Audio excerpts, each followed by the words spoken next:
Maiti chiko mimi.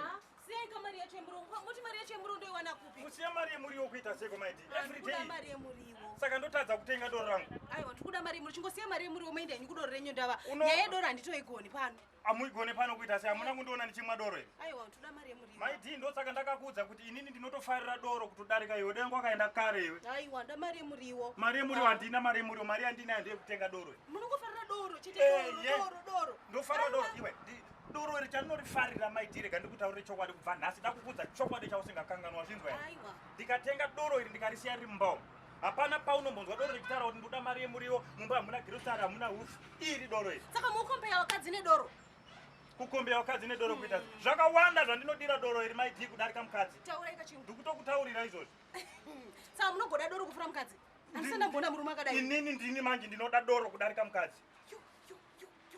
Uri kutaura iwe kuti ndikatenga doro iri wanzwa ndinokwanisa kufonera shamwari yangu kuti shamwari uya unzwe manakira ari kuita doro randatenga kana ndikanakirwa zvakaita sei pandingadainze shamwari yangu kuti yaunzwe zviri mumba mangu. Madire enye doro pamadinda wakambozvinzwa izvozvo. Madire enye doro ndamatadza. Iwe chigora imangasiya shamwari yangu chaiyo mwana wamai vangu chaiyo ukomboona kupi chinhu chekuti achidyiwi nehama yako chikatodyiwa nehama yako makutopesana. Chandadya inini hama yangu ngaidye chandadya inini shamwari yangu ngaidye.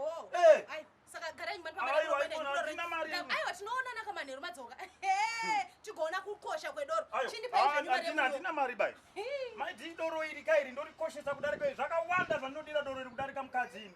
Ndikatenga kasolaga ndikatenga sikati ndikatenga chapomba ndikazvigadzika apa hapana chaunombonzwa chinokomborenera chimwe kuti wazomwirei kasolaga ini chapomba ndiri pano. Wogoda doro kufura mukadzi ini mukadzi wako. Asi mimi wakadzi ngondoona ndichifamba nemwe mukadzi iwe zvezodini zvikaita sei zvezodini. Ndosaka ndichifarira doro iri kwete chega maiti. Patorine zvakawanda. Ndakuchikudza chekugumisira wanzwa here.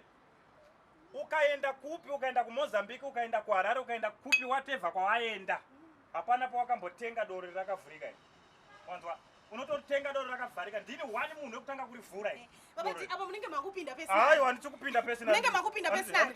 Saka imosha here. Aiwa musha ikuti wakutondikombeya nedoro ka. Wakutondibudisa pachena. Handisukubudisa pachena. Aisi mosha kanti unoziva. Aiwa ndozvongochida kandongochinditokonya ndisiri mari yemuri. Pachena kuti kuvhurika. Ndovhura ndega doro rangu. Ndini futi munhu wani wekutanga kurimwa ndini munhu wani wekutanga kurivhura wazvinzwa. Ko Maria Chemuriwo. T1 station.